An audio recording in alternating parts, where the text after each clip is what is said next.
Keluarga Besar Rumah Yatim dan Muamalah Cilacap mengucapkan milad bagi PMT Komsa yang ke-21. Semoga semakin maju dan berkembang dan sukses selalu. Kami dari BSI Cilacap Pharma semoga tetap bisa membawa manfaat untuk anggota masyarakat dan ikut mendukung kemajuan perekonomian di Indonesia. Saya Prayitno, pengurus KSPPS PMT Komsa Indonesia Sejahtera. Semoga kami ke depan bisa terus memberikan pelayanan semakin baik, semakin banyak manfaat yang bisa kita bersamakan bersama masyarakat. Milad PMT Komsa yang ke-21, semoga sukses selalu. Saya Agung, mewakili dari Bank Muamalah Cabang Purwokerto. Semoga bisa menggapai berkah dengan syariah. Kami dari PPRS Suria Cilacap, semoga tambah berkah, amanah, dan sukses selalu. Mudah-mudahan pada peringatan Milad yang ke-21 ini senantiasa mendapatkan keberkahan dari Allah Subhanahu wa taala, semakin sukses. Kami dari Bank Syariah Indonesia Cilacap Ahmad Yani, semoga semakin sukses, berkah mulia.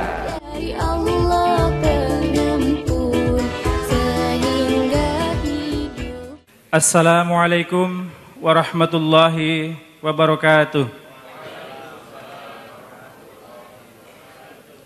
Alhamdulillahi Rabbil Alamin.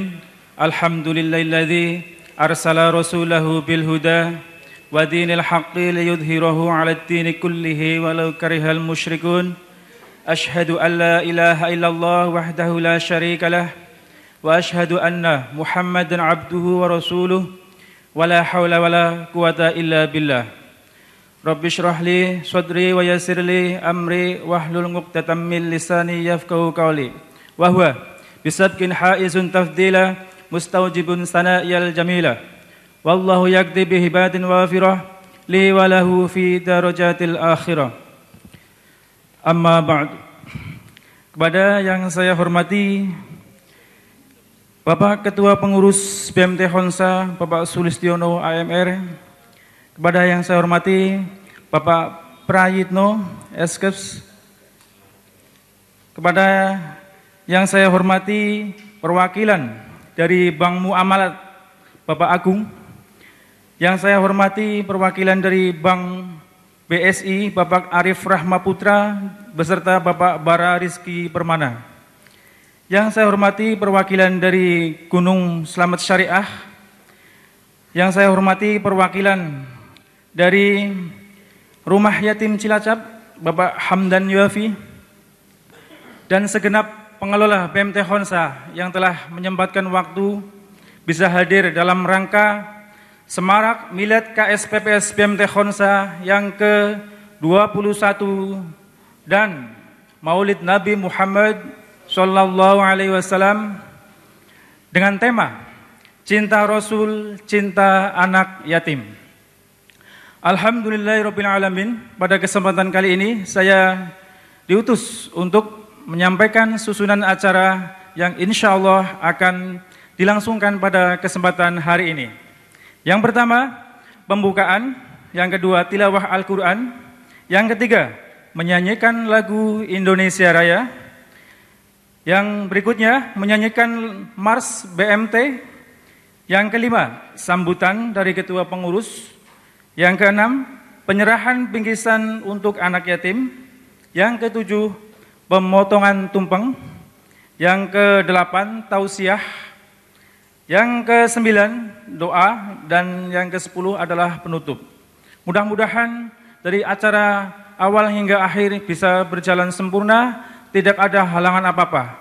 Maka dari itu, marilah kita buka acara pada kesempatan hari ini dengan bacaan basmalah bersama-sama. Bismillahirrahmanirrahim. Berikutnya acara yang kedua adalah tilawah Al-Quran yang dalam hal ini akan dibawakan oleh Al-Ustadz Al-Mukarram Ustadz Abdul Wahid dari Cilacap. Waktu dan tempat kami persilahkan. Assalamualaikum warahmatullahi wabarakatuh.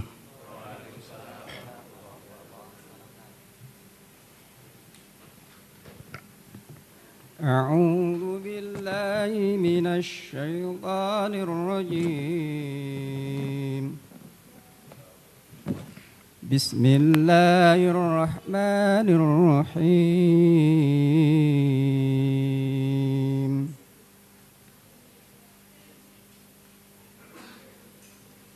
إن الذين يتلون كتاب الله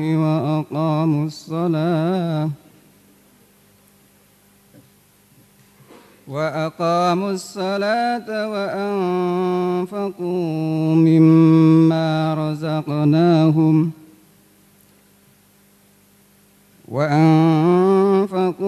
مما رزقناهم سرا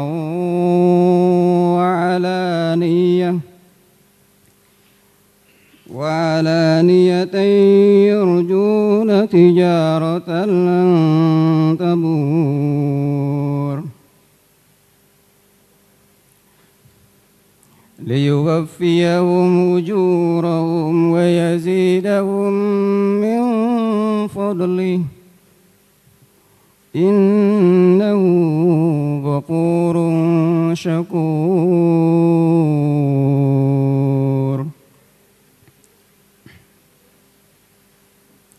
والذين أوحينا إليك الكتاب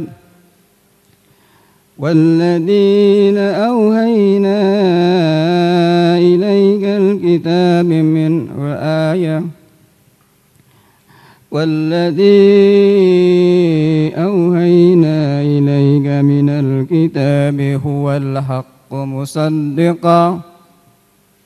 مصدقا لما بين يديه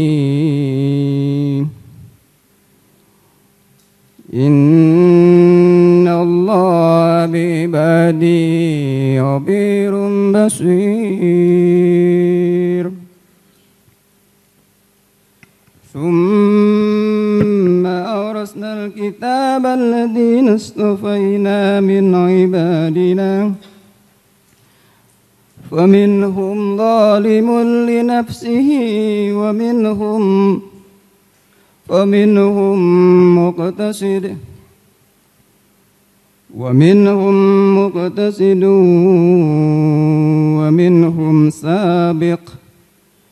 ومنهم سابق بالخيرات بإذن الله ذلك هو الفضل الكبير.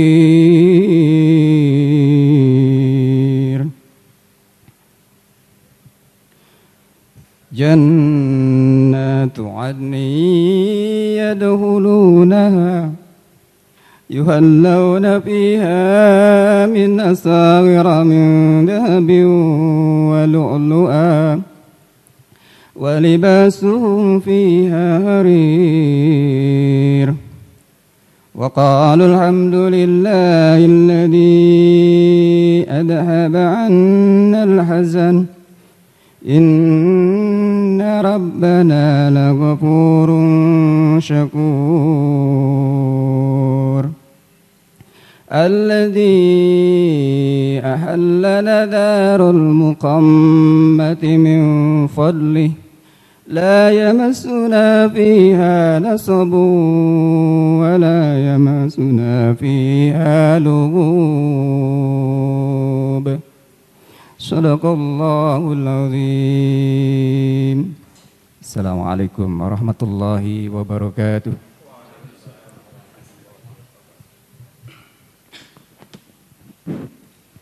Alhamdulillahirrahmanirrahim. Terima kasih kami sampaikan kepada Ustadz Abdul Wahid. Mudah-mudahan dengan lantunan ayat suci Al-Quran tadi bisa menambah iman dan takwa kita. Menginjak acara yang berikutnya yaitu menyanyikan lagu Indonesia Raya beserta Mars BMT. Kepada Bapak Agus Setiawan kami persilahkan untuk memandu. Hadirin kami mohon untuk berdiri.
transparan dan tak pernah sirna, memenuhi singgasana jiwa bercahaya sepanjang masa. Dakwah guna jati diri tinggi, membahana hidupkan istiqomah. Baitul Mal jadi wadah bukti kemandirian tak henti. Haluan BMT arah juang kita, wujudkan asa dalam aksi nyata kita. 7 pilar yang menjadi konkret gagah untuk sejahtera dan berjaya. Haluan BMT arah jejak kita, lukisan perjalanan arungi samudra, menegakkan al-falah bagi jiwa raga, tak ada kata menyerah. Ayo teman semua berjuanglah, tak boleh berpecah. Ayo teman semua satu langkah, Islam kan berjaya. Menginjak acara yang berikutnya yaitu sambutan. Sambutan akan dibawakan oleh Ketua Pengurus BMT Honsa kepada yang terhormat Bapak Sulistiono AMR. Waktu kami persilahkan. Assalamualaikum warahmatullahi wabarakatuh. Alhamdulillahilladzi allafa baina qulubina wa asbahna bi ni'matihi ikhwana. Asyhadu an la ilaha illallah wahdahu la syarikalah wa asyhadu anna Muhammadan abduhu wa rasulullah nabiyya ba'dah. Yang terhormat Ustadz Fadli Aliman ternyata dalam perjalanan insyaallah. Yang kami hormati pengurus, pengawas, dan ini kebetulan yang datang, selamat datang Ustadz Faiz. Beliau adalah Ketua DPS BMT Honsa. Yang kami hormati pula manajer umum dan teman-teman semua pengelola KSPPS BMT Honsa, dan juga yang kami hormati para tamu undangan, di antaranya dari BNI Syariah, BSM Bank Syariah, terus Bank Muamalat, Bank Gunung Selamat, dari Bank BRI juga nggih, serta dari Bank Syariah, Bank Suriah. Selamat datang di KSPPS BMT Honsa. Sebagai insan yang beriman, mari kita ucapkan alhamdulillahirabbil alamin atas karunia yang Allah berikan kepada kita semuanya, sehingga di hari yang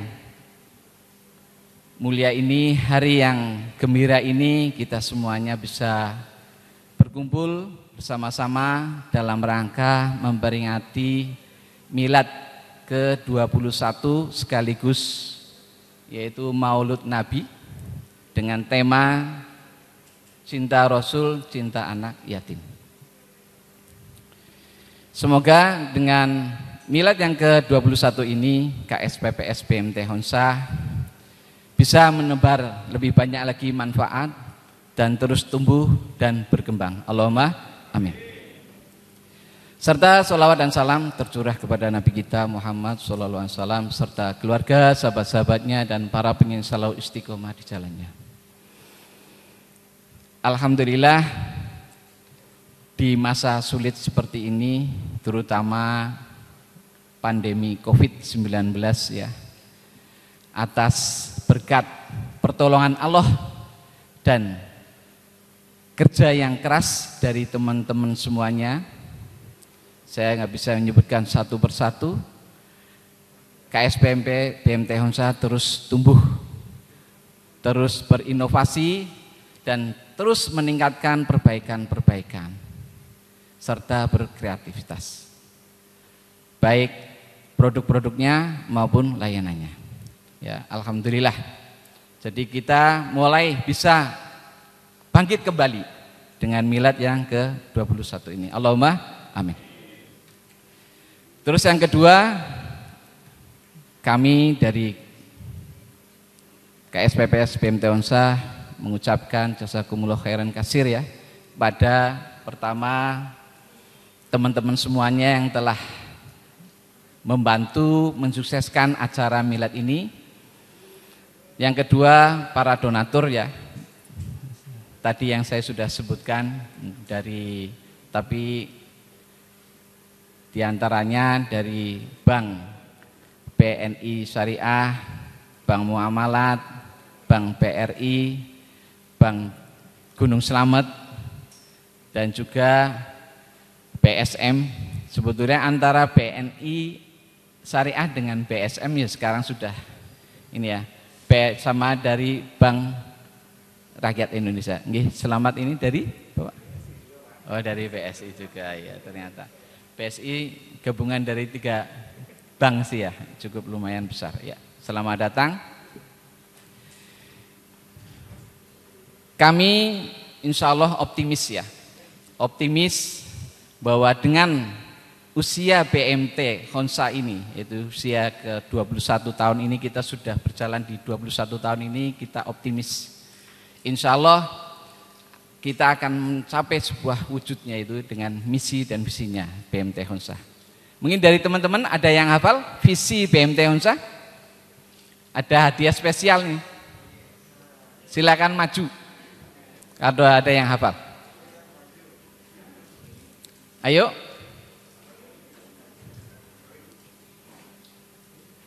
Nih, saya udah nyiapkan ini. Nih. Ayo. Siapa yang maju ke depan membacakan visi dan misi, saya siapkan ini. Visinya saja, visinya. Ayo. Jangan di dalam hati, ayo, maju aja. Ya. Ya. Monggo. Silakan. Visi dari KSPPS BMT Unsah. Visi KSPPS BMT Unsah menjadi KSPPS berkualitas, terpercaya, sesuai ekonomi syariah, yang bersinergi untuk mensejahterakan anggota, masyarakat, sesuai dalam bingkai NKRI. Ya, betul? Alhamdulillah. Ya, selamat. Terima kasih Pak Sulis. Sepedanya langsung kirim ke rumah aja ya Pak? Iya. Untuk sepedanya langsung ke rumah aja ya. Sama dilihat di rekening ya. Iya. Jazakallah. Ya. Visi tadi yang telah dibacakan bahwa kita akan bisa mencapai sebuah visi itu apabila kita tumbuhkan kerja keras, cerdas, dan profesional. Ini semuanya bisa akan terwujud ketika kita senantiasa didepankan dengan sebuah etos kerja yang maksimal. Rasulullah SAW mengajarkan ada 4 prinsip etos kerja. Ya. Mari kita bersama-sama renungkan 4 prinsip etos kerja ini. Yang pertama adalah bahwa bekerja secara halal. Itu yang pertama, etos kerja. Bekerja secara halal. Alhamdulillah kita bekerja di lingkungan yang syariah. Insya Allah halal dan thayyib. Betul Ustadz Faiz? Nah ini sebagai beliaunya adalah seorang ketua DPS ya. Itu yang pertama. Yang kedua, bekerja untuk menjaga diri. Dari apa? Yaitu beban orang lain. Kita bekerja untuk menjaga diri terhindar dari beban orang lain. Apalagi sampai kita mendolimi orang lain karena untuk kepentingan diri kita. Itu etos kerja yang kedua. Etos kerja yang ketiga yang Rasulullah ajarkan yaitu bekerja untuk memenuhi kebutuhan keluarga. Itu yang ketiga. Dan yang keempat, etos kerja yang keempat adalah kita bekerja biar bisa meringankan tetangga. Ini adalah yang dimaksud meringankan tetangga ini adalah kita tidak egois. Ketika kita mendapatkan rezeki, maka disitulah ada hak orang lain yang perlu kita bersihkan. Apalagi rezekinya adalah melimpah. Dengan 4 etos kerja ini yang diajarkan Rasulullah, kalau kita bersama-sama di usia 21 ini, insya Allah PMT Honsa akan bisa mencapai sebuah PMT yang luar biasa. Menjadi PMT yang terpercaya dan berkualitas ya, di seluruh Indonesia. Mudah-mudahan ya, Allahumma amin.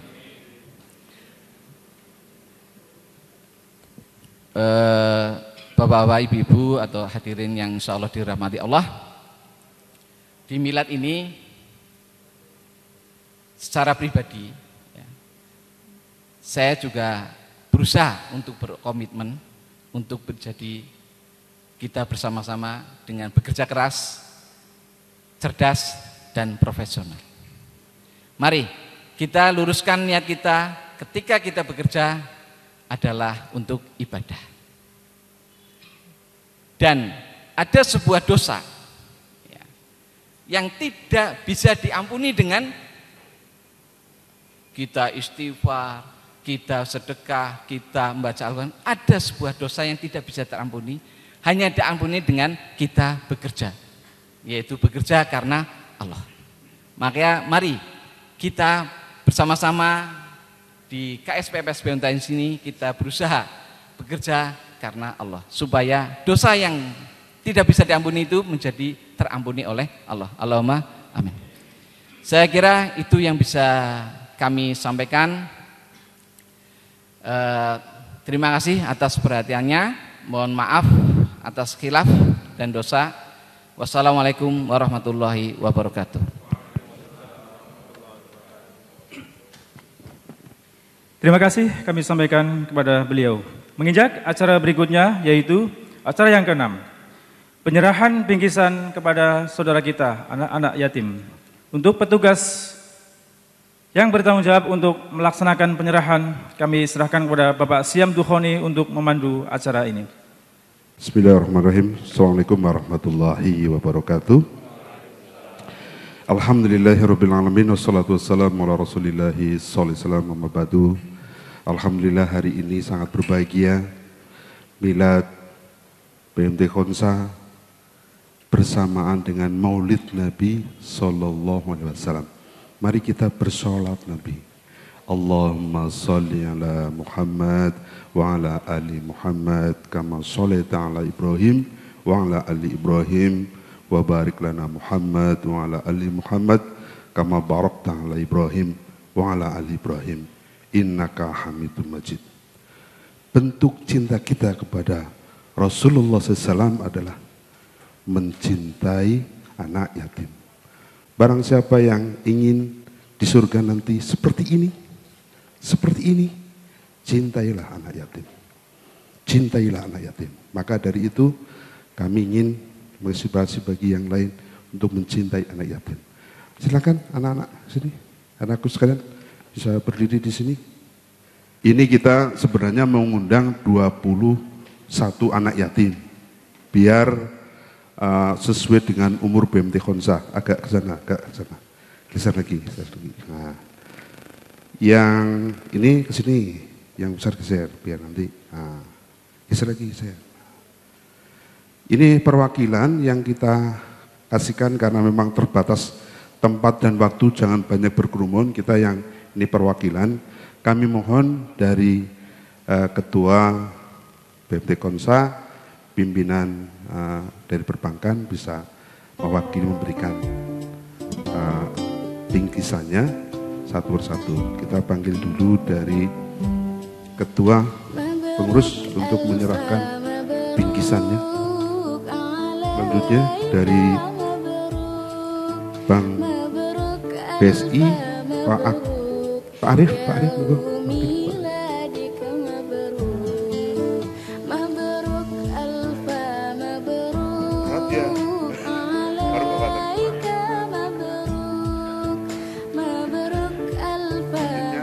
dari BSI Pak Agung, dari Bank Muamalat Pak Agung.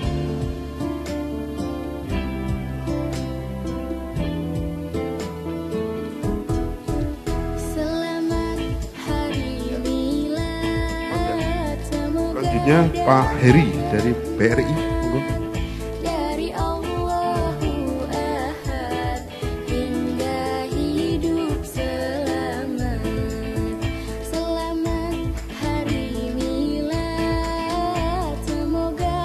Selanjutnya dari Dewan Syariah, Ketua Dewan Syariah, Ustadz Faiz.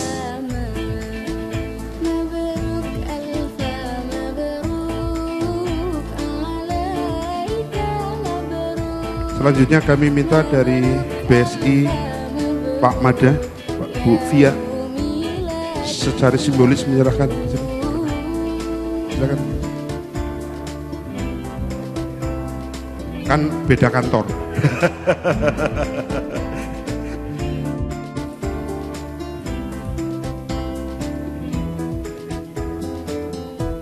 Dari Suriah, saya panggil Pak Mujahid. Ada nggak Pak Mujahid?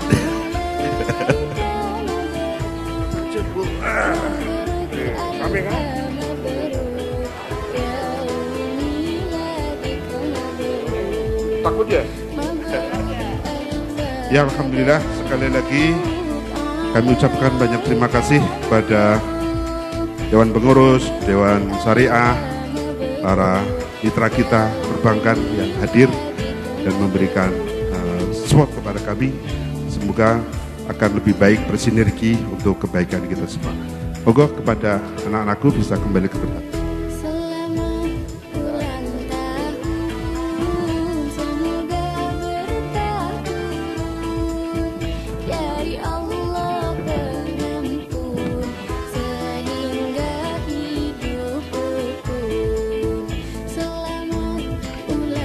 Ya, alhamdulillah, terima kasih. Assalamualaikum warahmatullahi wabarakatuh.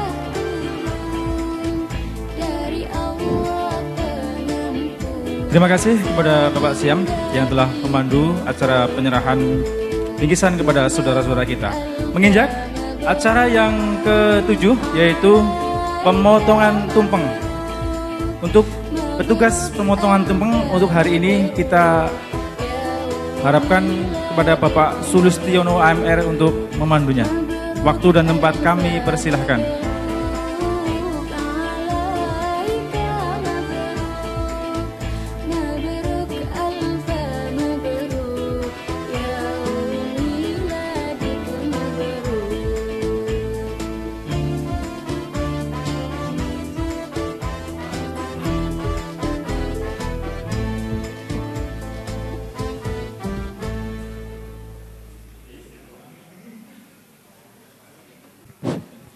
Terima kasih kepada Bapak Sulistiono kami sampaikan.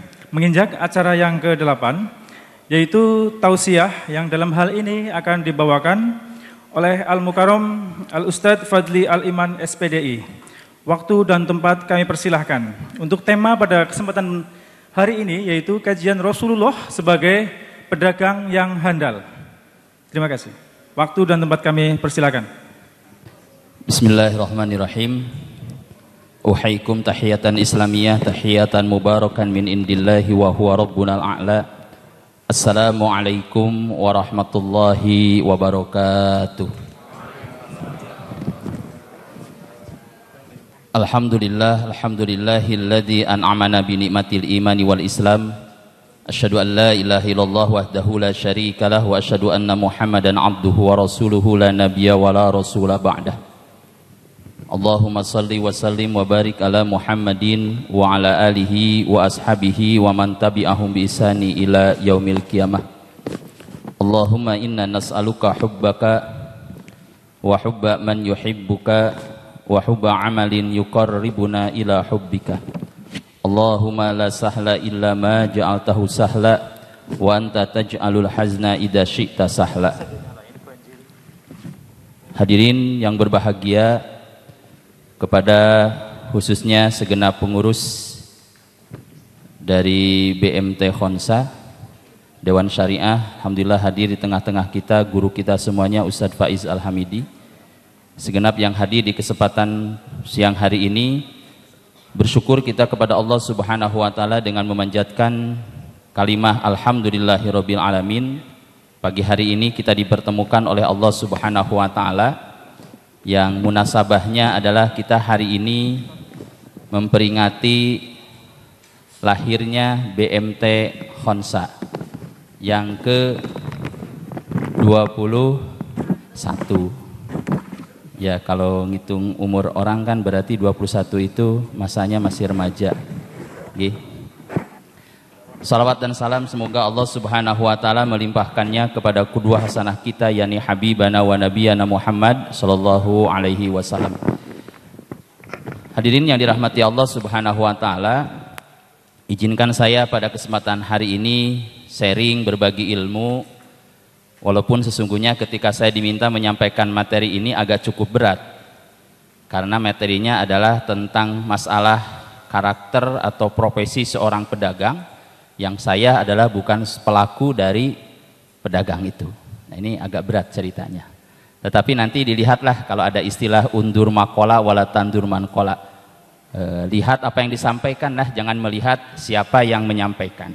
Sesungguhnya mungkin kalau yang pas hari ini menyampaikan ya mungkin manajer dari BSI atau dari BRI atau dari manapun yang pas. Tetapi karena ini tinjauannya syirah, maka kita mudah-mudahan nanti sedikit kita bisa sharing tentang ini semuanya. Bapak Ibu ya dirahmati Allah Subhanahu wa taala, ketika kita melihat sosok Nabi SAW, kita juga melihat para nabi yang lain. Itu ternyata para nabi itu adalah pribadi-pribadi yang masing-masing punya profesi. Ya, punya profesi. Yang mana profesi itu, para nabi itu ada yang dia profesinya adalah sebagai tukang kayu. Ada yang kemudian petani, ada yang kemudian peternak.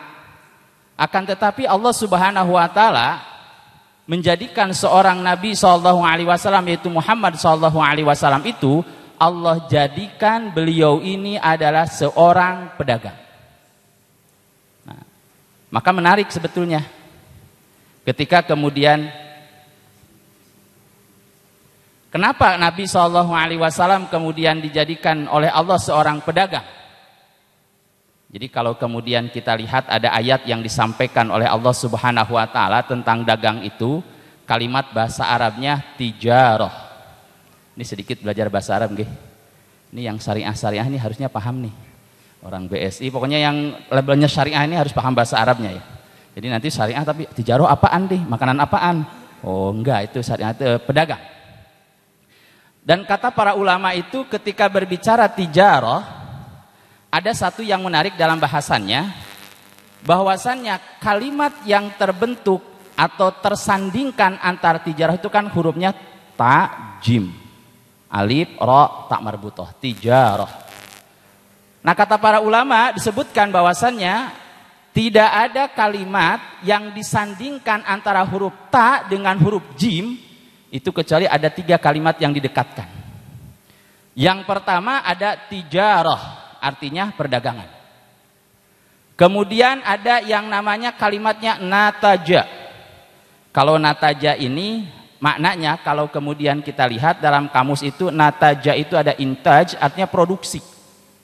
Itu ta jimnya dekat. Jadi kalau tajaro itu artinya tijaro, tajaro itu ta jim, taknya di depan, jimnya yang kedua. Kemudian nataja hurufnya nun tak jim lagi, dan itu artinya adalah produksi. Dan yang ketiga ada kalimat adalah murtaji.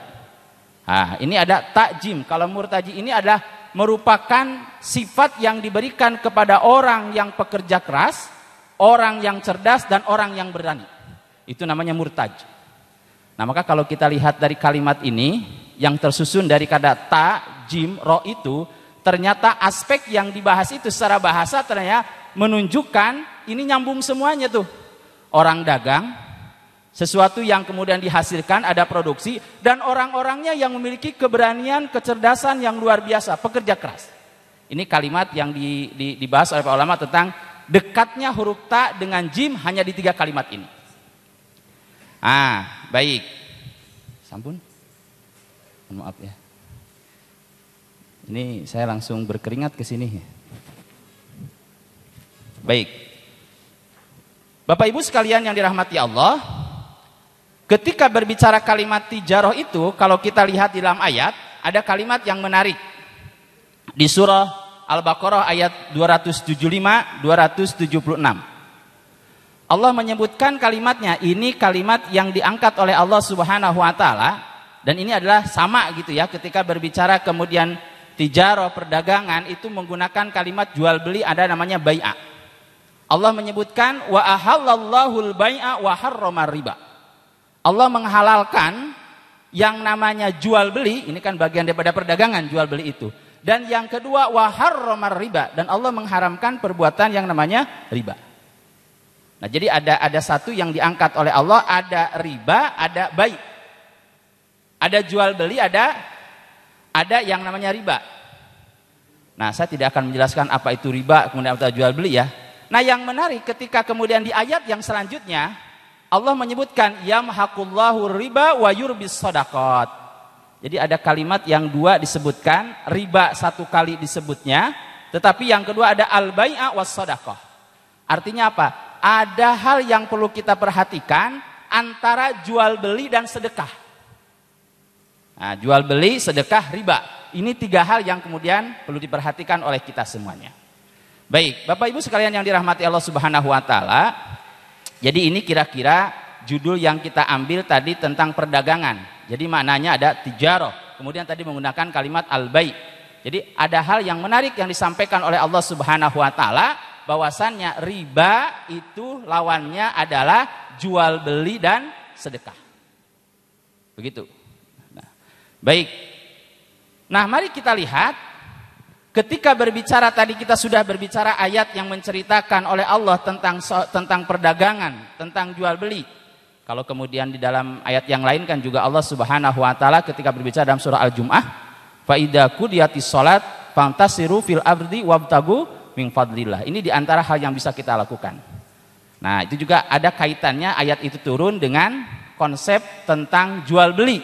Karena Nabi SAW lagi khutbah, kemudian datang rombongan orang yang kemudian rombongan yang dagang, ternyata banyak yang bubar. Mereka malah mengejar dagangan itu. Nah, baik. Ini saya kira ketika kita berbicara tentang masalah judulnya, Nabi seorang pedagang. Selanjutnya, karena sosok Nabi Muhammad yang akan kita bahas, maka tentu kita akan melihat sosok Nabi SAW sebagai seorang pedagang ini. Apakah beliau menjadi seorang pedagang itu kemudian langsung jadi beliau seorang pedagang? Apakah ketika beliau menjadi seorang miliuner? Apakah kemudian menjadi seorang pedagang itu ada talenta? Apakah menjadi seorang pedagang itu ada turunan?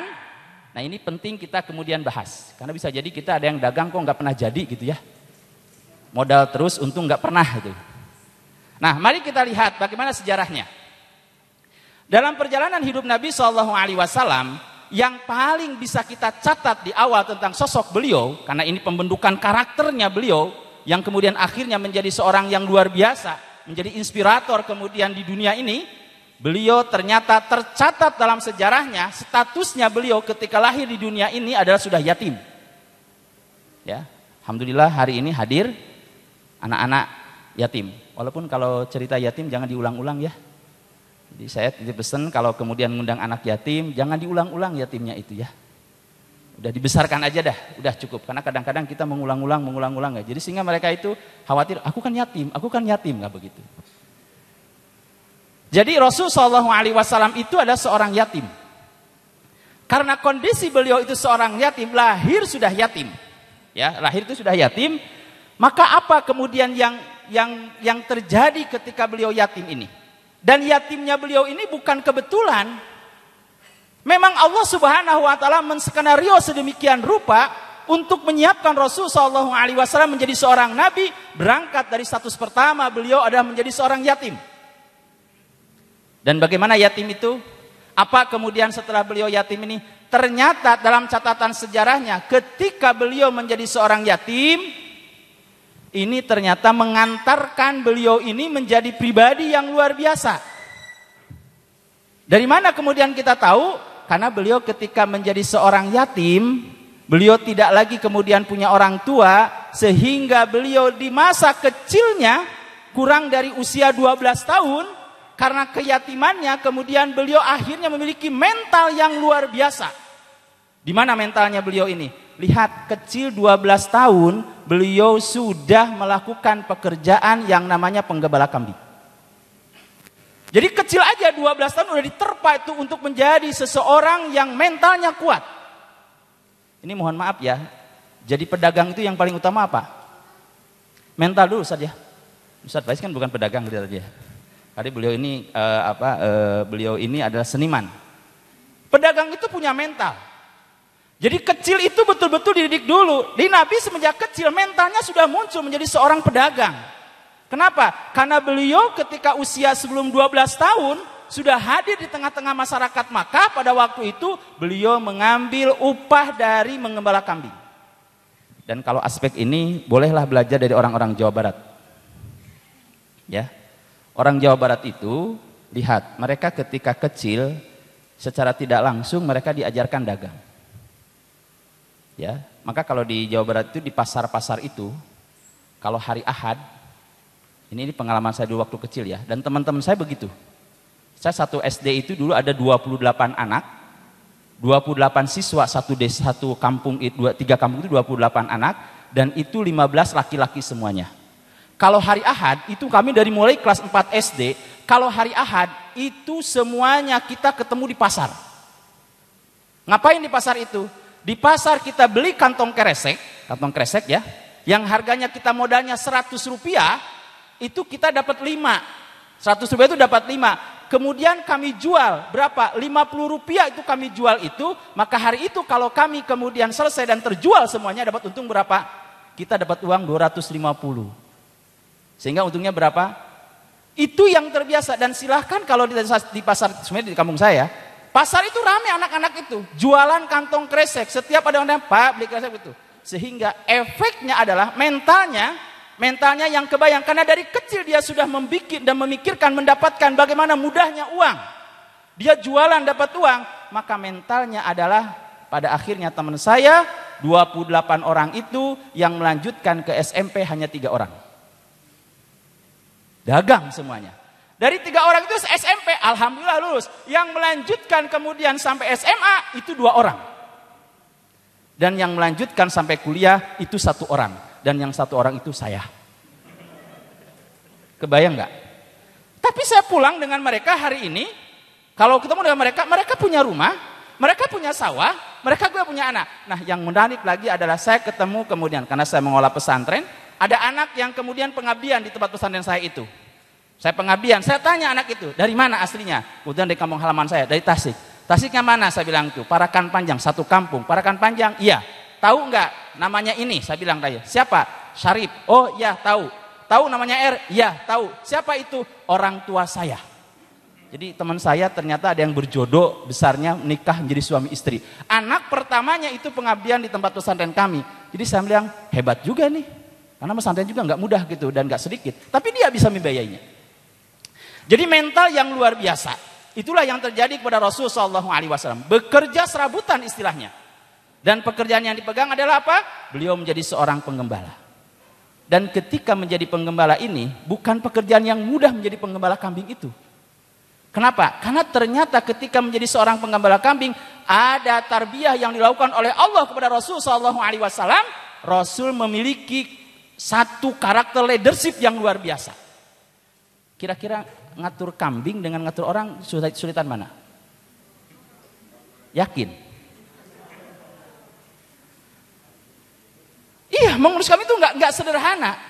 Tetapi itu yang terjadi. Allah berikan pelajaran kepada Rasulullah SAW bagaimana mengolah kambing. Ya. Dan ketika beliau mengolah kambing ini, selain kemudian leadershipnya kemudian muncul, mau nggak mau kan dia memimpin. Ya, memimpin. Walaupun yang dipimpin waktu itu barulah segerombolan dari yang namanya kambing. Nah, tetapi ternyata Nabi SAW berhasil. Kenapa? Karena ternyata dengan memelihara kambing itu ada jiwa yang kemudian hadir dalam diri Rasulullah SAW menjadi pribadi yang lembut. Ya, itu yang dihadirkan. Karena pengembala kambing kalau kemudian tidak lembut, ya mungkin diseruduk kambingnya. Jadi tetap mereka juga punya rasa. Ya, punya rasa. Jangan bilang yang namanya hewan, jangan bilang yang nama tanaman itu tidak bisa kemudian dia berkomunikasi. Itu ternyata kita ancam jadi dia juga. Saya pernah punya cerita itu, bapak saya itu punya pohon durian. Sudah tua, sudah lama, tapi alhamdulillah sudah tinggi besar dan tidak berbuah. Tidak pernah berbuah selama hidupnya. Bapak saya itu kemudian menanam, udah gede, yang lain berbuah, itu tidak berbuah. Maka bapak saya kemudian ambil golok, kemudian itu pohon ditebang, dicacakin, ayo buah, kalau enggak buah kamu tak tebang. Alhamdulillah setelah itu tentu asli izin Allah ya, berbuah. Ya, berbuah. Ya, dan itu adalah bagian daripada kelembutan. Maka kalau saya kemudian pernah ketemu dengan seorang dokter di Holcim, beliau Dr. Agus dulu adalah petugasnya di Holcim.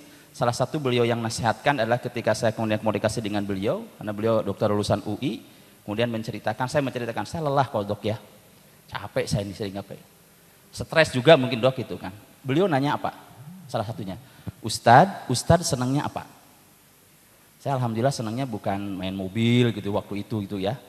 Saya senangnya, saya paling senang dan paling nyaman dok, saya kalau pulang ke rumah ngurusin tanaman, bunga-bunga itu saya urusin kayak gitu. Kata beliau advice-nya satu, Ustadz teruskan itu, karena itu adalah obat lelah dan obat stresnya Ustadz. Maka ibu-ibu kalau suami punya hobi, awas. Setuju Pak Sulis? Jadi ini ternyata bagian daripada obat ya, asal yang jangan neko-neko aja deh seperti itu. Jadi ini adalah mengajarkan menjadi jiwa pribadi yang lembut. Ya, maka inilah ternyata yang dijadikan oleh Rasulullah, yang dijadikan oleh Allah terhadap pribadi Rasulullah SAW ketika kecil, ada mental yang luar biasa. Ini mohon maaf ya, kalau kemudian pedagang nggak punya mental, berani nawarkan dagangannya. Coba yang bagian marketing di BMT Honsa itu kalau nggak punya mental, apa dapat nasabahnya? Nggak. Maka mental dulu ya, seperti itu. Nah, jadi ada mental yang kemudian ini berawal dari pekerjaan Rasul SAW sebagai penggembala, kemudian leadership, dan kemudian kelembutan. Baik. Nah, mari kita lihat, kan ini lagi bicara usia ya.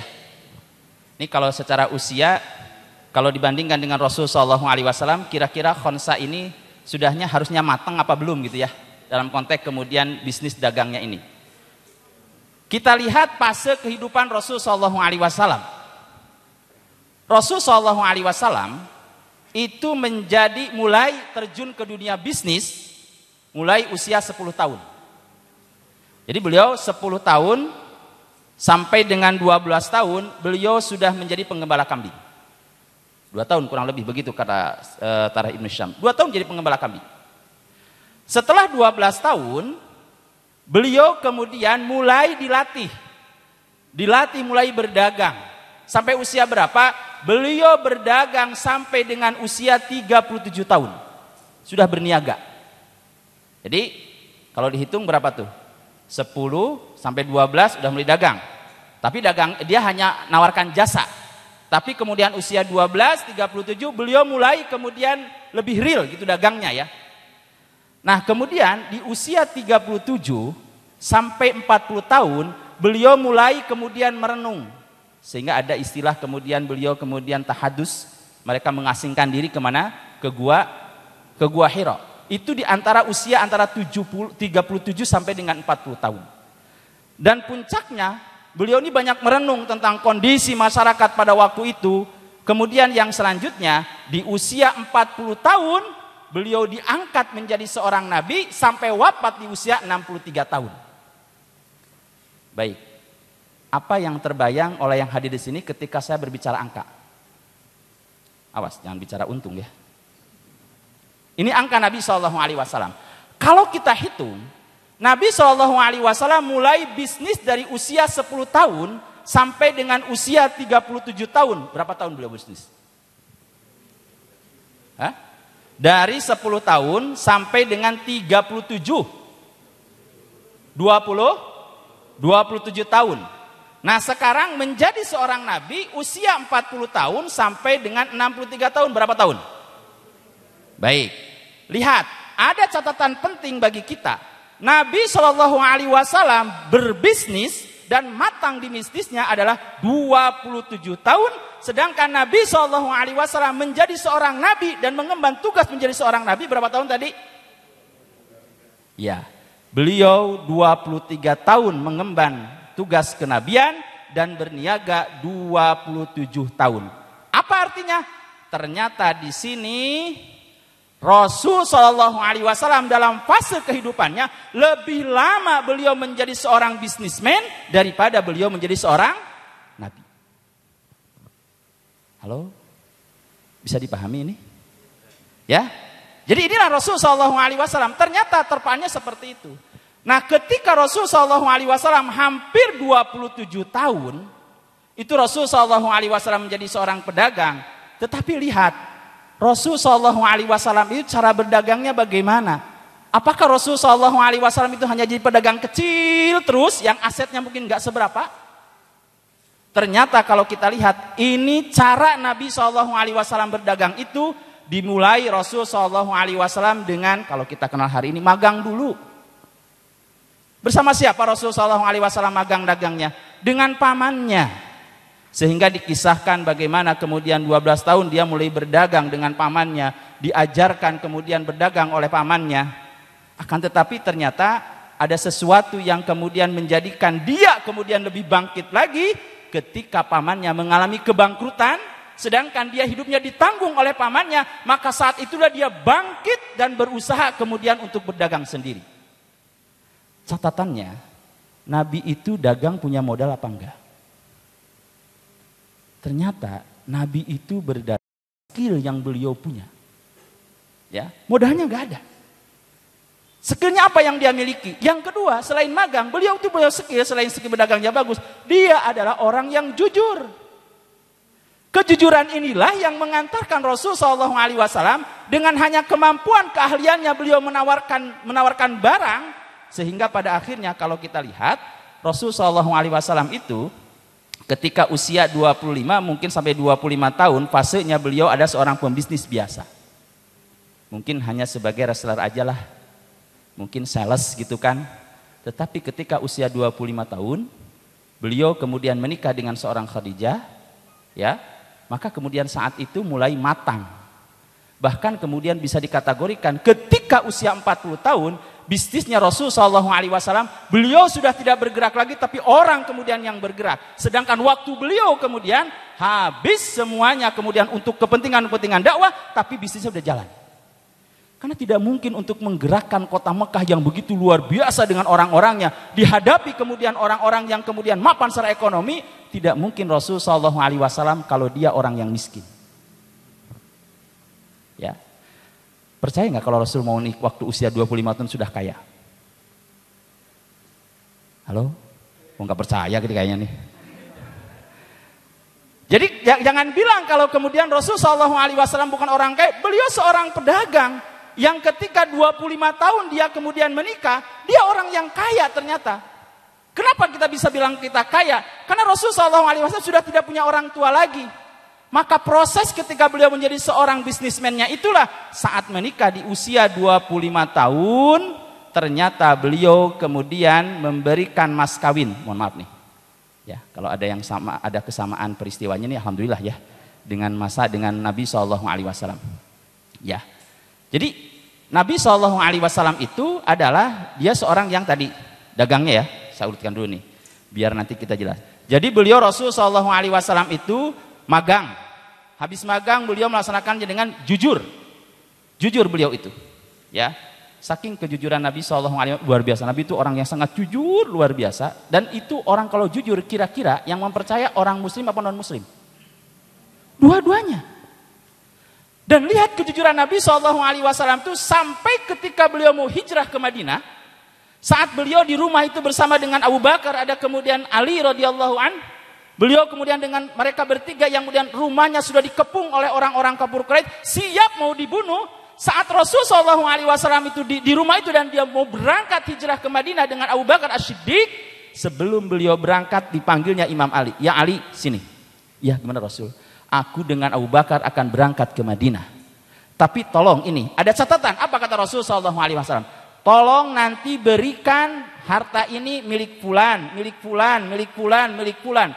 Harta harta titipan dari orang-orang Quraisy tercatat oleh Nabi SAW, kemudian diserahkan ke Ali agar diserahkan kepada orang ini. Padahal yang nitip harta itu orang Quraisy yang malam itu mau bunuh dia. Coba bayangkan situasinya. Panjenengan dititipin dana. Orang yang nitipin dana mau bunuh jenengan, masih kepikirin balikin apa dibawa kabur? Ini situasi jujur yang luar biasa Nabi SAW. Jadi beliau mau berangkat ke Madinah masih berpikir mengembalikan harta yang dititipkan dari orang-orang yang jelas memusuhinya, jelas-jelas mau membunuhnya, dibalikin semuanya dan tidak kurang sedikit pun. Itulah jiwa kejujuran seorang Nabi SAW. Dan Nabi SAW itu kalau menjadi pedagang yang ulung, ternyata beliau ini orang yang supel. Lihat pergaulan beliau. Disiapkan dari kecil, beliau ini adalah seorang ningrat. Dari kalangan kemudian kibarul Quraisy. Tetapi Allah jadikan ketika masa kecilnya, beliau harus bergaul dengan orang kampung, dengan orang pelosok. Karena beliau disusui oleh Halimah Asy-Sya'diyah, yang dia berangkat dari kalangan-kalangan biasa. Di sana beliau belajar. Jadi beliau dengan orang yang kelas bawah bergaul, kelas atas juga bergaul. Jadi kata kunci ternyata beliau sukses adalah kesupelan beliau dalam bergaulan. Ini kalau bagian marketing nggak supel susah nih, ya. Nah kemudian selanjutnya apa? Nabi ternyata ketika menjual satu barang tidak pernah menjual barang itu di atas harga umum. Ya itu Nabi SAW. Dan Nabi SAW juga ketika menjalankan usahanya itu, menjalankan dagangnya itu, yang diajar kepada sahabat, Rasul membangun bisnisnya itu dengan yang namanya cinta. Bagaimana dengan namanya cinta? Yang diajarkan oleh beliau kepada sahabat, itu dalam konteks dagangnya tidak boleh membunuh lawan bisnisnya. Tidak ada Nabi. Bagaimana kisah ketika Rasul SAW kaum Ansor datang menjadi penduduk ke Madinah sebagai kaum Ansor, datang ke Madinah. Ya, ada kaum Ansor yang di Madinah. Yang mana di Madinah kaum Ansor itu mereka juga punya profesi. Profesinya apa? Profesinya adalah beliau ini ada kebanyakan orang Madinah sebagai petani. Sedangkan orang Muhajirin datang dari Mekah, mereka sudah karakternya ada sebagai pedagang. Maka ketika kemudian mereka berdagang di pasar Madinah, ini sahabat yang dari Mekah ini kemudian cerita kepada Rasul, ya Rasul, kami ini berdagang dengan orang-orang Yahudi. Mereka orang-orang Yahudi kalau dagangnya curang, mereka makanya untungnya besar ya Rasul. Gimana? Mereka kalau timbangan itu kemudian dikurangi, pokoknya dibikin kemudian dikurangi semuanya Rasul. Oh baik. Kalau kamu gimana? Kalau saya jujur ya Rasul, kami tidak berani mengurangi timbangan, kami tidak mengurangi takaran. Kata Nabi SAW, baik. Mau nggak aku berikan sesuatu ilmu yang dengan itu engkau kemudian akan mendapatkan keberkahan? Gimana ya Rasul? Caranya begini, besok kalau dagang sudah timbangannya pas, ukurannya pas, tambahin. Coba kalau antum digituin kira-kira, iki coachnya antum punya coach gitu ya, punya apa? Punya mentor gitu kan? Nah tambahin, kira-kira gimana? Langsung pas aja, sedikit untungnya kok suruh nambahin gitu ya. Maka saya terkesan Pak dengan tukang kacang loh, jualan kacang itu. Ya, mohon maaf tuh, gimana tukang kacang itu? Beliau ketika pakai takaran kan, Pak beli, dibungkusin pakai kertas tuh, 1, 2, kemudian ditambahin, biar anget, plung. Itulah dagangnya Nabi begitu ternyata. Ya, baik. Jadi itulah Rasul SAW dan yang disembelih sama ini apa? Ini dagangnya Nabi ya, dengan cinta. Jadi tidak ada kemudian membunuh. Lawan bisnis nggak ada, tapi yang dibangun adalah bagaimana Rasul SAW ini kan dulu konsumennya konsumen orang Yahudi kan, orang Muslim banyak nggak? Sedikit. Dan lihat emang dilakukan oleh Rasul SAW.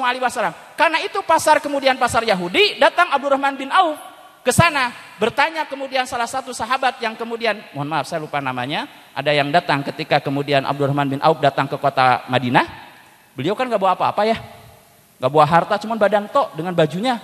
Datang ke Madinah disambut oleh miliuner Madinah. Kemudian ditawarkan, ya Abdurrahman, sesungguhnya saya, karena tahu Abdurrahman itu ada seorang pembisnis. Ya Abdurrahman, saya punya harta nih. Oke, kita bagi setengah. Panjenengan jalankan setengah, aku setengah. Nah, kayak gitu. Terus yang kedua, saya juga punya istri nih. Saya punya istri juga 2. Silahkan engkau pilih mana yang paling engkau senangi, aku ceraikan untuk engkau nikahi. Sampai seperti itu. Coba kalau antum begituin gimana? Ini bukan potongan-potongan Abdurrahman, maka jawabannya mesti kayak gitu. Bukan potongan. Maka ketika itu disampaikan apa? Apa Abdurrahman menerima? Enggak. Abdurrahman bilang apa? Tolong saya tunjukkan ke pasar. Kan begitu.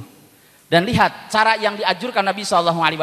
Abdurrahman bin Auf ketika datang ke pasar tanya, ini tanahnya siapa? Ternyata tanah orang muhajirin. Baik, kalau kayak gitu saya kemudian ambil tanah ini untuk usaha. Maka kemudian kaum muslimin, kaum muhajirin itu bikin pasar sendiri. Di luar daripada pasarnya orang-orang Yahudi Madinah. Orang Yahudi Madinah juga pintar dagangnya. Maka lihat Nabi SAW memberikan sebuah arahan kepada Abdurrahman bin Auf. Kalau orang muslim dan orang Yahudi jualan di pasar Yahudi, maka sewa lapak. Sewa, bayar, mau untung nggak untung, bayar. Tetapi kalau mereka kemudian jualannya di tempat Nabi SAW, nggak sewa, nggak bayar, bagi hasil. Bayangkan, pedagangnya bagi hasil. Kalau untung, baru berbagi. Yang kedua, cara dagangannya gimana? Tadi dagangannya pas, bahkan dilebihin. Maka kemudian orang-orang Yahudi mulai jualan ke sana, mulai jualan ke sana. Dan dari mulut ke mulut bilang, enggak, yang paling enak berdagang dengan orang Islam. Kenapa? Udah takarannya pas, dilebihin lagi. Dan pedagang tidak akan mikir kemudian untuk mengambil untung lebih. Kenapa? Dia udah keringanan, tidak pakai sewa tadi. Dan akhirnya orang-orang yang jualan tadi berubah. Mereka beralih menjadi konsumennya kaum muslimin. Itulah cinta yang dibangun Nabi SAW dalam konteks berdagang. Dan Nabi itu ketika berdagang, belumnya punya pasukan, punya anak buah. Beliau adalah orang yang sangat care, yang sangat perhatian dengan siapa yang membantu bisnisnya. Ini adalah cara dagang yang disampaikan Nabi SAW. Ya, dan dagang Nabi itu, mohon maaf, kira-kira aset dagang Nabi itu berapa ya? Saya kalau baca riwayat, Nabi itu kalau berkeliling untuk urusan bisnisnya, bisa meninggalkan rumah itu 1,5 bulan. Coba Pak, kalau Bapak urusan bisnis sampai 1,5 bulan gak pulang, kira-kira omsetnya berapa tuh? Gak mungkin 2 juta kan? Betul-betul, 1,5 bulan tuh beliau. Ya kalau dalam Quran kan syita iwas saif ya, ada musimnya yang kemudian keluar Rasulullah SAW. Nah inilah gambaran Rasulullah SAW dalam konteks kemudian berdagang. Sehingga dengan proses-proses itu yang harus disiapkan, konsekuensi ketika menjadi seorang pedagang itu adalah harus siap menjadi orang yang kaya. Itu konsekuensinya orang dagang. Harus siap menjadi orang kaya. Maka kalau pingin kaya dengan dagang. Kalau kemudian nyantelnya jadi PNS, jadi pegawai, tidak bakal. Ya betul. Yang salah adalah pingin kaya, daftar di PNS, akhirnya korupsi. Kenapa? Karena duitnya sedikit. Mohon maaf saja. Enggak, saya cuma menyampaikan, saya mengikuti webinarnya Ipo. Mas Ipo itu bicara begitu. Saya heran katanya orang-orang pingin kaya tapi kemudian nyantelnya jadi pegawai. Enggak, kata beliau, dagang yang kemudian akan menjadikan kaya. Nah, cuman ketika kita menjadi orang yang kaya, ada satu nasihat dari Ustadz Adi Hidayat. Beliau menyampaikan apa? Kalau Ustadz itu boleh kaya enggak? Ustadz boleh kaya enggak? Boleh. Kalau manajer BMT Honsa boleh kaya enggak? Boleh. Ketua pengurus? Boleh ya. Kita boleh kaya enggak? Iya. Tapi ternyata kisah ini saya tergelitik, ada kisah Imam Syafi'i ya. Imam Syafi'i itu aslinya mana? Beliau berangkat dari Palestina. Ini gayanya udah beda, Beliau berangkat dari Palestina. Orang-orang di Palestina itu, Masya Allah ulama-ulamanya itu betul-betul ulama yang sederhana. Jadi ulama di Palestina itu kalau Imam Syafi'i belajar, itu satu majelis itu duduknya bareng. Karpetnya bareng, duduk, punya lesehan kayak gitu. Kemudian riwayat menyebutkan Imam Syafi'i akhirnya kemudian diminta belajar ke Mekah. Datang ke Mekah. Ya, ketemu dengan siapa? Imam Malik, gurunya. Ternyata Imam Malik itu di luar yang dia perkirakan. Kenapa? Karena Imam Malik itu ternyata, mohon maaf, karpetnya itu, kata beliau diceritakan, karpetnya yang dimiliki Imam Malik itu, mohon maaf, bukan kayak ginilah yang jelas. Bukan ini karpetnya. Karena saya pernah merasakan karpet yang empuk, betul itu. Jadi karpetnya Imam Malik itu kalau diinjek itu sampai mata kaki katanya. Kebayang nggak kalau duduk di tempat karpet yang empuk kayak gitu, betah nggak? Jujur saya pernah merasakan itu. Jadi saya satu hari kemudian diundang pengajian, salah satu seorang komisaris gitu ya perusahaan. Saya diundang ke rumahnya, duduk. Saya bilang ini karpet kok enak banget ya. Itu karpet tebel. Itu baru karpetnya. Jadi beliau gitu seperti itu. Sehingga Imam Syafi'i di sini mikir, kok ulama kok kaya kan kayak gitu. Nah, itu baru ketemu dengan Imam Malik. Beliau kan berguru lagi, diminta oleh Imam Malik kemudian berangkat untuk berguru lagi ke wilayah Basra. Di sana bertemu dengan ulama lagi, yang di sana lebih dahsyat lagi. Yang dihitung, yang dia lihat bukan karpet. Ternyata ulama itu di sana lagi ngeplingin emas, kepleng emas gitu. Bayangkan, bukan karpet lagi emas. Ini ulama-ulama besar. Maka kemudian Imam saya bilang, ini kok nggak benar, masa ulama kayak gini gitu, kaya kayak gini. Akhirnya kepenasaran itu beliau kemudian sampaikan kepada gurunya itu. Kenapa kok kaya? Baik, kayak gini. Kalau harta yang saya miliki, saya sampaikan kepada orang-orang yang zalim, orang-orang yang munafik, orang-orang yang tidak amanah, kira-kira menurut kamu gimana? Oh jangan, kata Imam Syafi'i, jangan diberikan. Kenapa? Nggak bakal baik. Kalau yang kedua, ya udah saya serahkan kepada kamu. Oh jangan, kayak gitu. Nah inilah nikmal malu sholih, baiknya harta yang baik itu ketika dipegang oleh orang yang sholih juga. Nah inilah kemudian maka dinasihatkan oleh Ustaz Adi Hidayat, bilang benar, dagang boleh, kaya boleh, nggak dilarang tuh. Tetapi beliau hati-hati ketika dagang kemudian kaya, hati-hati ada ujian dan hisabnya. Itu kira-kira kalau kemudian berbicara nanti masuk surga, orang kaya itu yang terakhir apa pertama? Benar. Buktikan nanti kalau bilang terakhir. Yuk buktikan kalau itu bilang terakhir. Orang kaya itu katanya terakhir masuk surga. Sebentar dulu. Kita baca dulu sejarahnya ya. Nah jadi itu ternyata boleh. Dan Nabi itu kaya. Saya tadi ulang lagi. Nabi kaya. Mari kita lihat kekayaan Nabi ketika beliau menikah. Saya nanti hitungnya dengan rupiah ya biar lebih ini. Soalnya kalau pakai hitung-hitungan Arab mestinya bingung lah. Saya tadi di rumah ngitung dulu sama istri saya. Ini seberapa nih? Jadi Nabi itu ketika menikah usia 25 tahun. Usia kita lah dulu nikah. Saya usia nikah 25 tahun. Mari kita perbandingkan ya. Waktu kita nikah. Terus surprise juga waktu nikah ya. Kira-kira seberapa kemudian mas kawinnya waktu itu. Berapa Nabi SAW ketika menikah dengan Khadijah?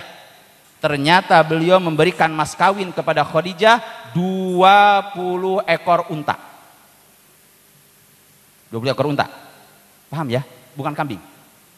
Unta, 20 ekor unta. Saya tadi coba searching gitu ya. Janjiannya harga unta sekarang berapa sih? Ternyata tinggi unta itu. Harga unta itu satu ekornya 33.500.000 satu ekor. Maka kalau Nabi SAW itu kemudian dia mas kawinnya 20 ekor unta, kalau dihitung sekarang maka senilai dengan 670 juta mas kawinnya. Yang tertinggi mas kawin orang Indonesia siapa? Setahu saya yang paling tinggi itu Syahrini, kenal kan? Itu saya baca, saya sih nggak tahu, cuma saya baca aja ya. Ada Syahrini, kemudian yang terakhir kemarin saya itu Lesti itu 1 miliar. Syahrini, saya cuma ingin bandingkan aja. Oh ternyata ada yang nilai segitu, ya. Ini kan penting ya, nggak mesti tahu kan, tapi tahu, nggak mesti harus mengikuti, tapi tahu kan. Jadi tertinggi di Indonesia itu Syahrini, hampir 4 miliar. Kebayang nggak? Halo, yang ibu-ibu kalau nikah di 4 miliar kira-kira gimana? Wes, nggak mungkin lagi lah. Enggak, tapi kalau kata Ustadz Hatta Samsudin bilang, boleh para istri itu minta pembaharuan mas kawin. Sepakat? Sepakat. Kalau kurang memang nanti bisa mengajukan lah kemana, silahkan lah, pokoknya ngajukan. BSI juga ada ya mas pak ya, ada mas itu ke BSI ya boleh lah gitu kan, kemana? Ya. Mari kita hitung. Tapi ini mohon maaf istri-istri nggak di sini kan? Ini kalau anu hadir ini istrinya nanti jangan ribut di rumah ya, jangan ribut di rumah. Hah? Oh direkam ya. Masukin ini yang ini dipotong ya Pasung ya. Kita lihat 670 juta itu kalau pakai sekarang pakai emas batangan nih, yang berapa karat tuh Pak? Pokoknya batangan lah pokoknya kayak gitu ya. Itu saya hitung tadi kurang lebih dengan harga emas batangan sekarang 1 juta itu 750 gram. Ya. Nah kalau dikonversi lagi kemudian pakai yang perhiasan biasa tuh. Yang gelang, yang gitu kan. yang 1 gramnya kurang lebih sekitar, terakhir saya baca kemarin di Adil itu 400 apa 500 lah, tergantung emasnya ya, yang berapa karat, muda apa tua lah gitu kan. Itu kalau harga 500, maka ada sekitar 1.500 gram. Berapa kilo? Kebayang nggak dapat 1.500 gram? Betapa besarnya Nabi SAW. Maka lihat, ketika kita kemudian mas kawin itu disandingkan dengan mas. Jadi jangan gini ya, mas kawin yang laki-laki ringan baik lah. Apa? Saya jujur, saya kalau pernikahan sok dengeran itu ada mas kawinnya. Mas kawinnya apa? Saya sempat ngurut dada, ya Allah ya Robi kok sebegitu penghargaannya. Nikah mas kawinnya 100.000. Kita harus memuliakan. Tapi ada yang lebih heboh lagi katanya. Mas kawinnya apa mas? Saya mas kawinnya seperangkat alat sholat. Oh baik, mana aja seperangkat alat sholat itu? Sajadah, Quran, mukena, tasbih. Oh kurang saya bilang itu kalau seperangkat alat sholat. Tambah musola masuk. Itu baru komplit. Oh kan seperangkat alat sholat. Jadi ternyata memang ya ketika kemudian menikah itu dengan mas kawinnya emas, itu ternyata kalau kita lihat Nabi mencontohkan yang terhitung begitu ya. Nah itu dengan siapa? Itu waktu nikah dengan Khadijah. Kebayang berapa nilainya? 670 juta. Ya kalau kita nabung berapa tahun ya sampai pensiun kayaknya nggak ngumpul segitu. Kemudian yang kedua, ketika nikah dengan siapa? Dengan Aisyah. Berapa catatannya? Ketika menikah dengan Aisyah, beliau memberikan mas kawinnya kepada Aisyah sebesar 500 dirham. Kalau dikonversi dengan emas itu kan 1 dinar itu sama dengan 10 dirham perak. Berarti kurang lebih sekitar 500 dirham itu mungkin setara sekarang kurang lebih berapa? 50 jutaan lah mungkin. Jadi subhanallah Nabi SAW adalah orang yang luar biasa. Ya. Nah pertanyaan saya tadi ditanyakan, orang kaya kalau masuk surga terakhir apa pertama? Terakhir yang antum bilang ya. Mari kita buktikan kalau yang antum ungkapan itu nggak benar. Catatan dalam sejarah itu ternyata sahabat-sahabat Nabi itu memiliki sisa kekayaan. Sisa ya, bukan kekayaan utuhnya. Karena sebagian sudah diwakafkan, sudah diinfakkan. Masih ada sisa kekayaannya itu luar biasa catatannya. Satu yang paling tinggi adalah Abdurrahman bin Auf. Berapa sisa kekayaannya setelah diinfakkan kepada Rasul SAW? Kalau Abu Bakar kan habis, Umar habis semuanya. Abdurrahman bin Auf itu nilai kekayaannya kalau dirupiahkan sekitar 6,2 T. Saya tuh belum pernah lihat Pak, kayak gimana tuh 6,2 T. Ya, itu sisa kekayaannya beliau. Itu Abdurrahman bin Auf. Yang kedua ada Zubair bin Awam. Itu sisa kekayaannya 3,5 T. Wah ini umat semua nih. Insya Allah kalau BSI dapat atau yang bank-bank hadir di sini mungkin mendapatkan ada orang yang menitipkan uangnya 6,2 T, wes langsung mungkin umroh karo haji hadiahnya kecil ya. Silahkan kalau yang ada langsung aja daftar tuh. 6,2, 3,5. Selanjutnya juga ada sosok Utsman bin Affan.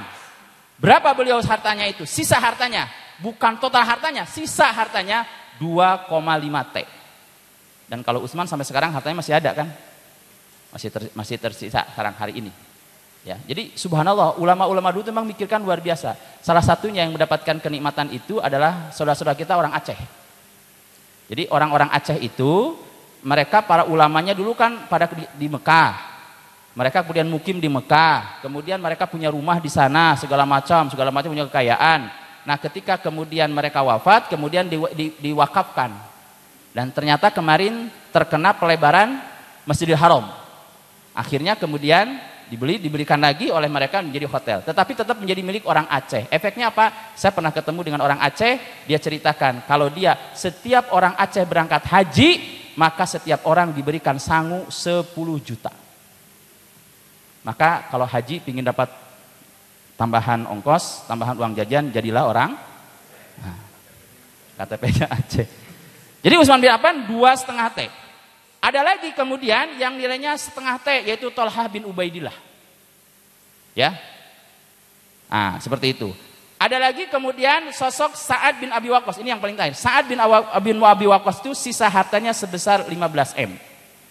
Bapak Ibu, Sa'ad bin Abi Waqqas, Thalhah bin Ubaidillah, Utsman bin Affan, Jubair bin Awam, Abdurrahman bin Auf, ini orang kaya. Antum berani bilang kalau dia paling akhir masuk surga? Pak Sulis berani bilang kalau dia akhir masuk surga?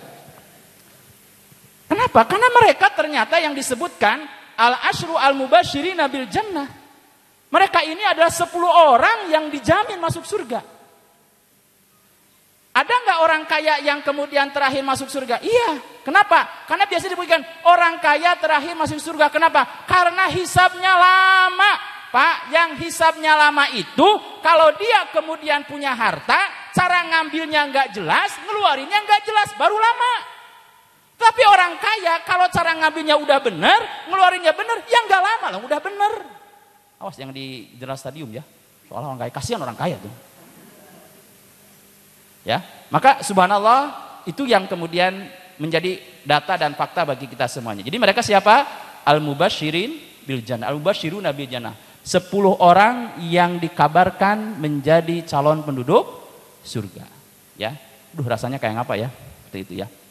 Nah, maka kalau udah begitu, quote-nya lebih baik kaya masuk surga daripada miskin. Jangan gitu quote-nya. Lebih baik kaya masuk surga daripada miskin gak jelas. Udah miskin gak jelas kan? Baik gitu ya. Nah, Bapak Ibu dirahmati Allah Subhanahu wa taala, maka apa yang dapat kita lihat dari perjalanan Nabi SAW dalam berdagang ini, kita tadi lihat sudah bagaimana Quran menyampaikan dagang dan sedekah ini adalah bagian yang disyariatkan oleh Allah. Kita lihat kemudian fase di mana kemudian masa kehidupan Rasul SAW ternyata lebih banyak beliau berdagang daripada kemudian menjadi seorang nabinya dalam tugas-tugas kenabiannya. Maka dari sini ada hal yang bisa kita ambil pelajaran. Satu, ternyata dagang itu adalah sesuatu yang diajarkan oleh Nabi kepada kita. Walaupun jujur ini bagian daripada ikhtiar mencari rezeki. Walaupun jujur saya katakan saya tidak dalam hal itu. Ya, saya walaupun orang Tasik tapi saya tidak bisa berdagang. Tapi kata Ipo Santoso tadi malam itu beliau bercerita tentang orang dagang itu musim pandemi. Ketika beliau berbicara dagang musim pandemi itu cari barang yang ringan, lama, bisa dikirimnya cepat, kemudian cepat habis. Kira-kira apa ya barangnya? Ya, pokoknya beliau kata begitu. Jadi dagang bagian dari ikhtiar mencari rezeki. Cuman jangan lupakan kalau kita berdagang kita kan punya jaringan, harus butuh jaringan. Kata Pak Ipo katanya kalau dagang itu jangan produksi sendiri, jual sendiri, bikin jaringan. Maka geraklah untuk membikin jaringan dengan berdakwah. Ya, dengan berdakwah. Nih kalau kita dagangnya sukses, kemudian berhasil, jaringannya punya, kita kemudian sudah mapan ekonominya, maka yang ketiga jangan lupa yaitu untuk yang namanya derma. Dagang, dakwah, derma. Artinya sedekah. Kenapa? Karena di antara bukti implementasi syukur ketika kita punya harta dengan sedekah. Bohong kalau orang punya harta ketika bilang dia saya sudah bersyukur tapi nggak mau mengeluarkan hartanya, berarti syukurnya belum betul. Dan terakhir adalah doa. Ini adalah aspek yang kita pegang ketika kita melayani Rasulullah SAW. Dalam konteks Rasul sebagai seorang pedagang berarti kita terjun, kita ikut dagang. Kemudian kita juga tidak boleh lepas dari aspek dakwahnya. Bikin kemudian jaringannya, kemudian kalau sudah punya dermakan dan kemudian kita doakan. Apa doanya? Doanya apa? Agar dagangnya sukses apa? Doanya adalah yang diajarkan Rasulullah SAW. Allahumma barik lana fima rozaqtana wa qina adzab. Doa apa? Loh, nggak sadar ya? Ini doa luar biasa loh. Ketika setiap kita mau makan, mau minum, mau makan lah ya, kita bilang Allahumma ya Allah berikanlah keberkahan kepada kami dari apa yang engkau rezekikan kepada kami. Dan kemudian hindarkan kami dari api neraka. Buktinya kita sukses ketika kemudian punya harta dan terlepas dari api neraka. Kaya atau masuk neraka? Pilih mana? Kaya masuk neraka, miskin masuk surga. Hah? Pilih mana? Kaya masuk neraka, miskin masuk surga. Orang yang cerdas akan bilang bahwasannya kaya masuk surga. Baik begitu. Nah ibu, bapak sekalian, kalau kita sudah bisa melakukan ini, maka insya Allah gerakan kita akan menjadi gerakan yang dahsyat luar biasa. Baik, insya Allah ini saja mungkin yang tersampaikan pada kesempatan hari ini. Mudah-mudahan sedikit yang disampaikan ini menjadi bagian yang wawasan bagi kita lah. Ternyata sirah juga mencatatkan seperti itu. Dan maka antum kemudian sudah ada di barisan kemudian orang yang mensejahterakan di bagian ekonomi, maka jangan beralih gitu misalnya tuh, maksimalkan aja karena memang umat ini butuh orang-orang yang ahli di bidangnya. Insya Allah ya, walaupun mungkin ada yang tersesat ya. Saya kira juga banyak yang tersesat di bidang ekonomi. Maksud tersesat gimana? Kalau saya di guru dulu kan ada yang banyak tersesat. Sarjana teknik jadi guru. Sarjana peternakan jadi guru, kan itu tersesat ya, bukan jurusannya gitu masuk jadi guru. Tapi kalau yang di ekonomi insya Allah kayaknya enggak ya, atau enggak jauh beda? Ya, enggak apa-apalah, mudah-mudahan menjadi kebaikan bagi kita semuanya. Baik, saya kira itu yang disampaikan. Terima kasih atas segala perhatiannya, mohon maaf segala kurangannya. Mudah-mudahan BMT Khonsa dan semua perbankan yang hadir di sini, saat hadir kemudian di tempat ini, tadi sudah berbagi kemudian dengan anak-anak yang yatim. Mudah-mudahan Allah Subhanahu wa taala menjadikan apa yang dikeluarkan itu sebagai tanda syukur terhadap kenikmatan harta yang diberikan kepada kita, dan mudah-mudahan kalau kita kemudian senantiasa dekat, peduli dengan anak-anak yatim, mudah-mudahan posisi kita sama-sama nanti di hadapan Allah Subhanahu wa taala sebagaimana kemudian Rasul sallallahu alaihi wasallam menyebutkan ana wa kafilul yatim hakada. Aku bersama dengan anak-anak yatim seperti ini. Menunjukkan apa? Dekatnya kita dengan mereka. Mudah-mudahan sebagai ikhtiar kita, bagian daripada kita menjemput keberkahan dari Allah Subhanahu wa taala, Allah limpahkan kepada kita semuanya. Dan mudah-mudahan BMT Khonsa dengan di usia 21 tahun ini lebih dewasa, lebih bijaksana, lebih sabar. Ya, seperti itu, dan mudah-mudahan asetnya lebih ya monggo sesuai dengan doanya masing-masing ya, seperti itu. Baik, terima kasih. Akhirul kalam. Assalamualaikum warahmatullahi wabarakatuh. Alhamdulillahirrabbilalamin. Terima kasih kepada Ustadz. Terakhir harapan kami ya dalam rangka Milad BMT Khonsa yang ke-21 dan Maulid Nabi Muhammad SAW dengan tema cinta Rasul dan cinta anak yatim. Hari ini kita akhiri dengan doa agar lebih barokah dan afdal ya. Kepada yang Ustadz Dr. Andes Haji Faiz Al-Hamidi MSI, kami mohon untuk membawakan doa.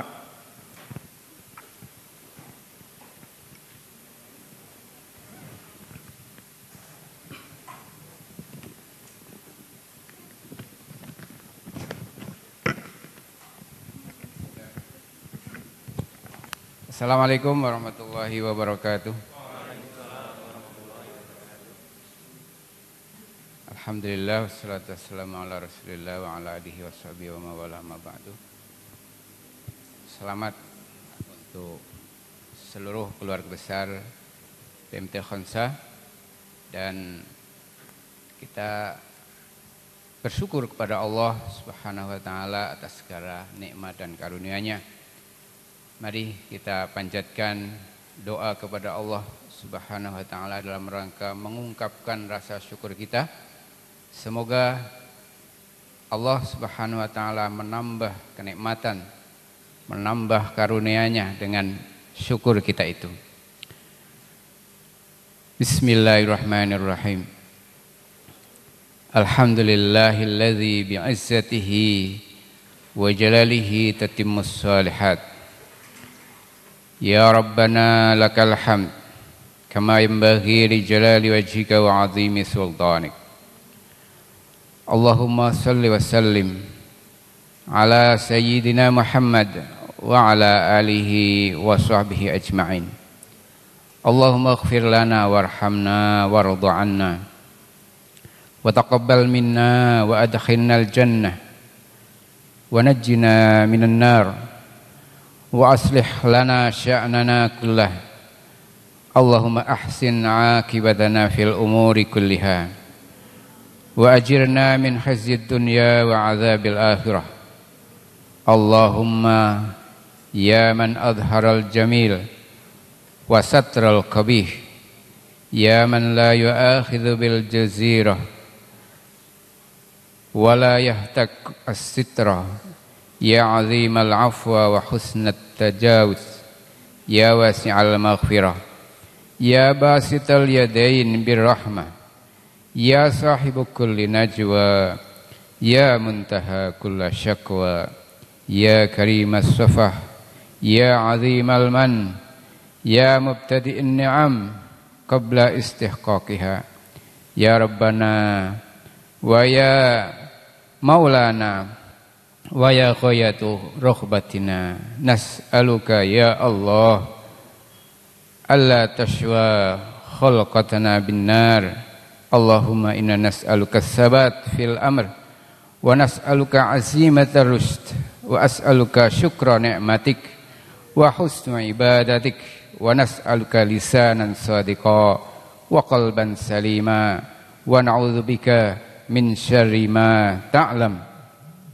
ونسألك من خير ما تعلم ونستغفرك مما تعلم إنك علام الغيوب اللهم بارك لنا فيما رزقتنا وقنا عذاب النار اللهم زدنا ولا تنقصنا وأكرمنا ولا تهنا وأعطنا ولا تحرمنا ربنا هب لنا من أزواجنا وذرياتنا قرة أعين واجعلنا للمتقين إماما ربنا آتنا من لدنك رحمة وهيئ لنا من أمرنا رشدا ربنا آتنا في الدنيا حسنة وفي الآخرة حسنة وقنا عذاب النار وصلى الله على سيدنا محمد وعلى آله وصحبه أجمعين والحمد لله رب العالمين. Atas segala kekurangan mohon maaf. Terima kasih. Assalamualaikum warahmatullahi wabarakatuh. Waalaikumsalam warahmatullahi wabarakatuh. Menginjak acara yang terakhir yaitu penutup.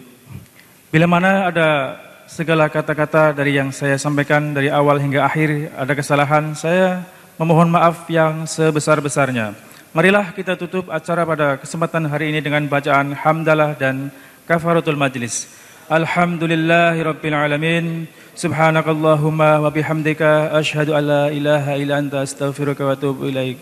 Billahi taufik wal hidayah. Assalamualaikum warahmatullahi wabarakatuh.